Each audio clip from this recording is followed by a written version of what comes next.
High up in the cradle of the ancient Ruvana forest, where the sun only touched the ground in golden whispers, lived an eagle named Arya.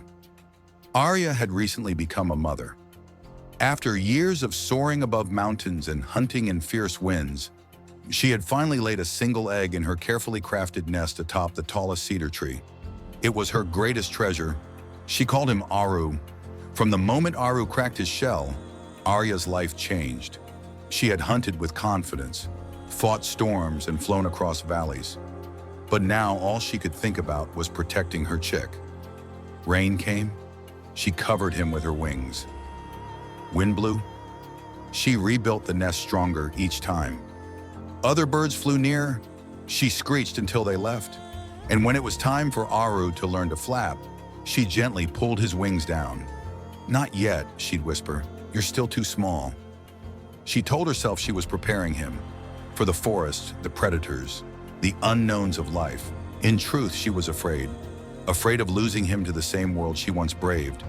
And so, days turned into weeks and weeks into months, and Aru remained in the nest, well-fed, untouched, and untested. One morning, a breeze flowed through the treetops, the kind that invited even the oldest leaves to dance. Aru, now grown and restless, watched other young eagles soaring in the skies beyond the forest canopy. "Why don't I fly, Mama?" he asked, tilting his head. His wings twitched with instinct. Arya smiled tightly. "Because it's dangerous, my love. The world is cruel. Hawks will chase you. Storms will toss you.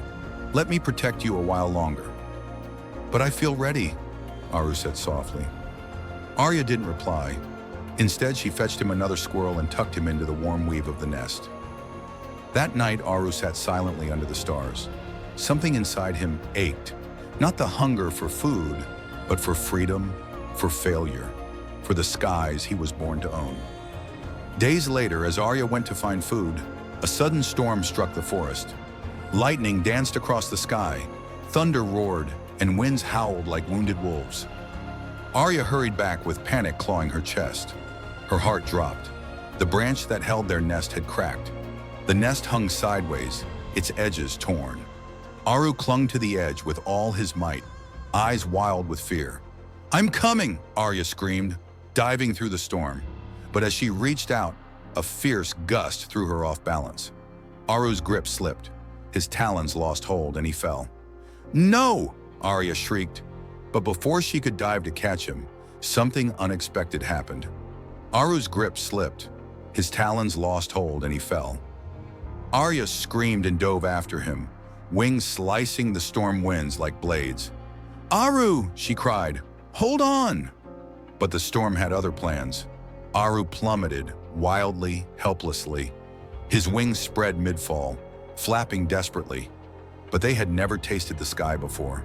They didn't know how to fight the wind. His body spun like a leaf in a hurricane. And then, a sudden, crushing silence.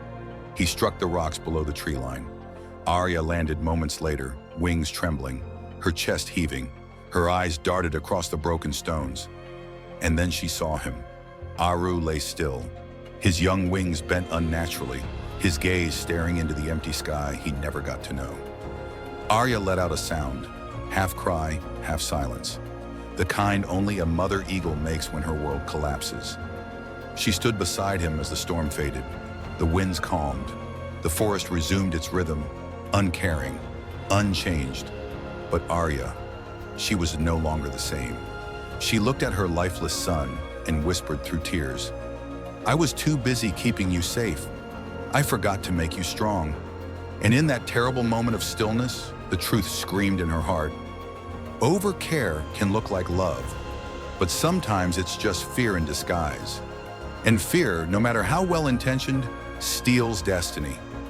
Moral: too much of anything, even love, can destroy everything. When we shelter others from every fall, we may deny them the wings they need to rise. Protect, yes, but never at the cost of their becoming. Love, when rooted in fear, can become a cage. True care isn't about shielding others from every fall. It's about preparing them to rise after one. Growth requires risk, and sometimes The greatest gift we can give is the freedom to try, fail, and fly on their own. Protecting someone too much may keep them safe, but it may also keep them small. Love should lift, not limit. If this story moved you, share it with someone who needs to hear it. Don't just protect, empower. Subscribe for more life-changing stories.